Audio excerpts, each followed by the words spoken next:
About setting goals. Let me show you something to turn me every way but loose. I've never been the same since I found out about it. Learning how to set goals. Not long after I met Mr. Schoaf, we're having breakfast one morning.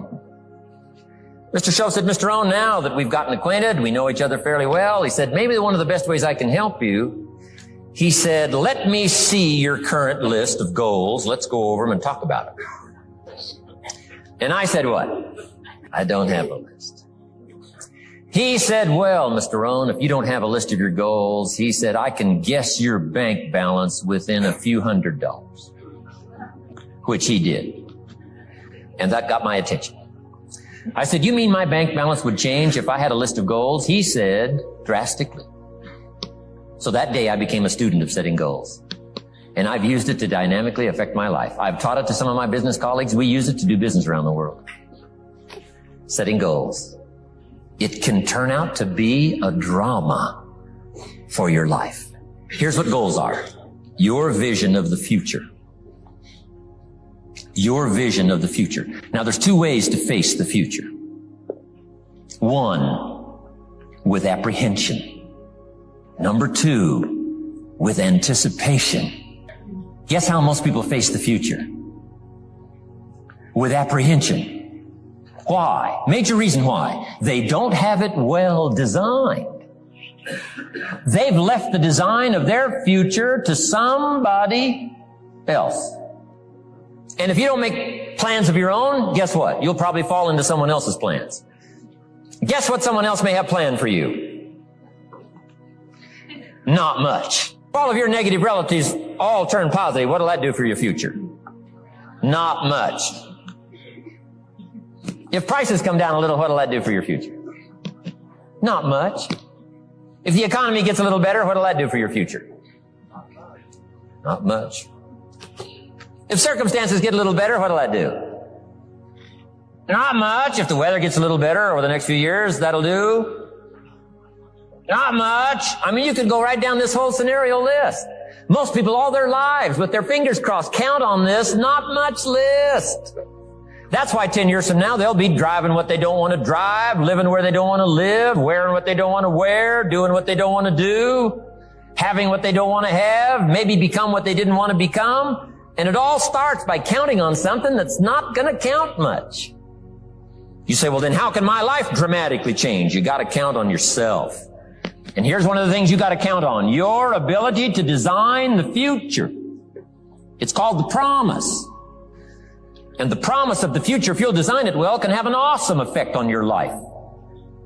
But if you face the future with apprehension, you'll take hesitant steps all day, uncertain steps all day. And if you take uncertain steps all day for 6 years, you can imagine how empty your life can be. We got to help our kids with the promise of the future. Now here's what's connected to the promise, the price to pay. But I'm telling you, the price is easy if the promise is clear. One of the better notes to make for today. The price is easy if the promise is clear and powerful. But the price seems almost too much to pay, too much to get over, too much to accomplish if the promise isn't clear, if the promise isn't powerful. I'm telling you, kids will pay the disciplines if they can see the promise.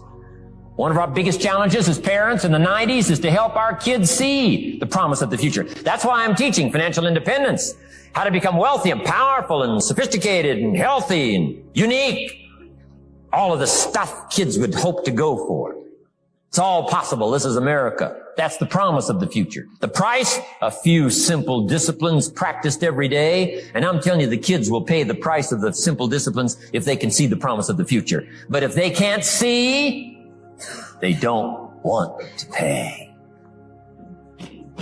And the same is true of all of us. We will pay the most extraordinary disciplines if we can see the promise of the future, called setting goals. So I'm asking you to get a handle on the future. I'm asking you not to leave it to anyone else. Don't leave it to the company. Companies got their own goals. I'm asking you to set your own goals, your personal goals. Income goals and financial goals and health goals and spiritual goals and where do you want to go and what do you want to do and what do you want to see and what do you want to be? That's it. Promise of the future. Design your own future.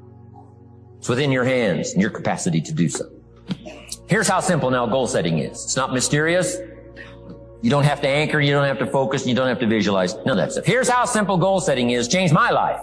Decide what you want and write it down. I mean, that's how profound this stuff is.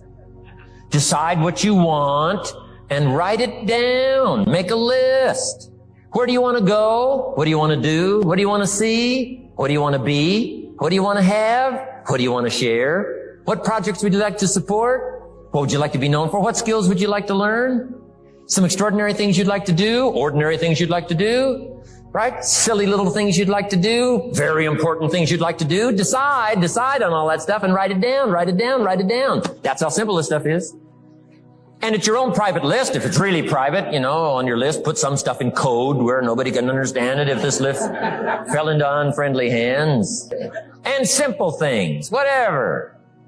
Foolish things, doesn't matter. It's your list. Your list with you. I keep my list in my journal so that I can go back 5 years ago. Here was my list. And I'm a little embarrassed. Here's what I thought was so important now. How my philosophy has changed from 10 years ago, 5 years ago, 3 years ago. Here's my old list. Here's my new list. Here's what's valuable to me now. Here's what I want my life to be now. Here's where I want to go, what I want to do, what I want to see. Keep your lists of goals so that it shows your growth, shows your ability to change and grow. Your philosophy grows and expands what's valuable. Setting goals. Doesn't matter how small, foolish it is. Put it on your list. My Japanese friend, Toro Ikeda, put on his first list, a Caucasian gardener. Good morning. I thought that was good. I like that. Have you got this profound thing now on setting goals? Here's how profound it is. Decide what you want and write it down. Get together with your wife, decide. Get together with your kids, decide. Get together with your business colleagues, decide. Write it down. Make a list. Okay, that's how easy it is. Now let me give you one more scenario on setting goals. When I started making my first list, Mr. Shoaff said, Mr. Rohn, looks like we're going to be together for a while. He said, I've got a suggestion for you. He said, I think one of the first goals you ought to set, you're a 25-year-old American male. Sure, you've made some mistakes, but now you're on the road to better things. You got a family, worth it. Reasons makes the difference.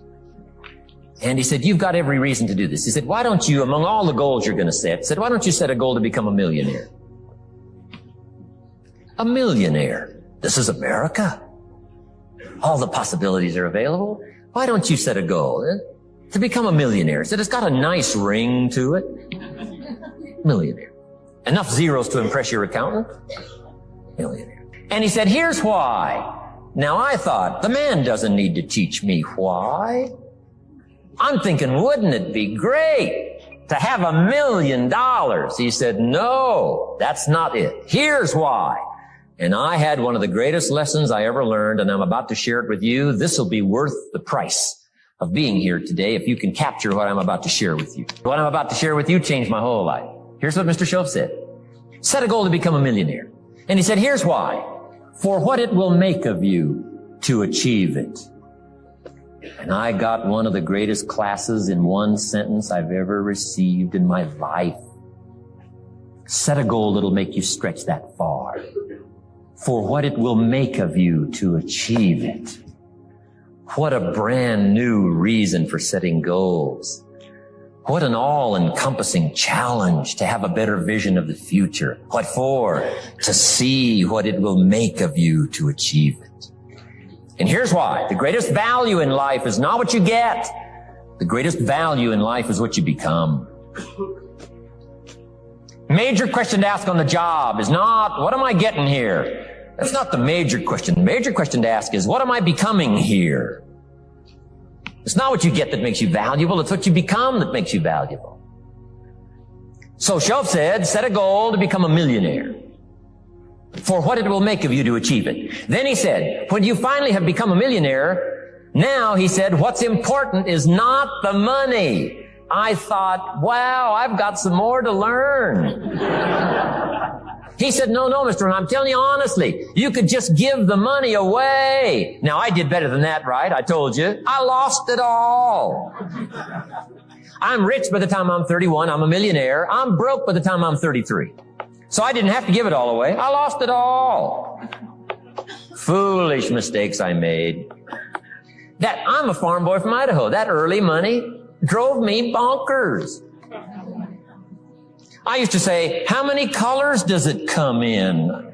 I'll buy them all. I went crazy over that first money. I just went crazy. And then I made that one foolish mistake, right? Continuing guarantee. I mean, I'm so naive off the farm. I don't know what continuing means. And a few other mistakes. And by the time I'm 33, I'm broke. Now I've made and lost millions since then. But what an experience that was. And I'm telling you, the man was right. When I finally was broke at age 33, guess what I discovered? My money did not mean that much. It represented only a fraction of all my assets.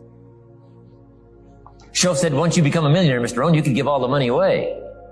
Because he says, what's important is not the money. What's important is the person you've become. A whole new concept on setting goals. Now, there's two parts to this, and then we're wrapping up goals. Here's the first part now in this goal setting for what you become. Number one, don't set your goals too low. Interesting, we teach in leadership. You'll find it on the cassettes. Don't join an easy crowd. You won't grow.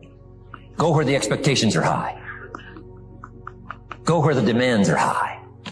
Go where the pressure's on to perform, to grow, to change, to develop, to read, to study, to develop skills. I belong to a small group. We do business around the world. You cannot believe the expectations at that level. What we expect of each other in terms of excellence. Far beyond average. Why? So that we can each grow, so that we can receive from the group. We can contribute to the group. Something unprecedented. It's called living at the summit.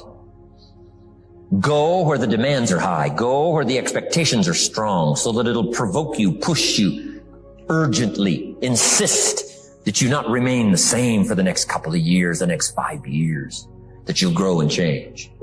So don't set your goals too low.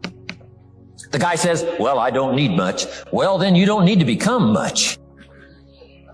Now, here's the last part on setting goals. Don't compromise. Don't sell out. There were some things I went for back in those early years that I paid too big a price for. If I'd have known how much it was going to cost me, I never would have paid, but I didn't know. So don't sell out. Ancient phrase says, count the cost, count the cost, count the cost. An ancient story says, Judas got the money. You say, well, that's a success story. No. It's true, 30 pieces of silver in those days was a sizable fortune. You say, well, if a guy's got a fortune, right, that's a success story. No, you don't understand. His name was Judas. Doesn't that ring a bell? Judas. You say, oh, yes, Judas, the traitor. That's right. The traitor got the money. Doesn't that change the story? And the answer is, of course, it changes the story.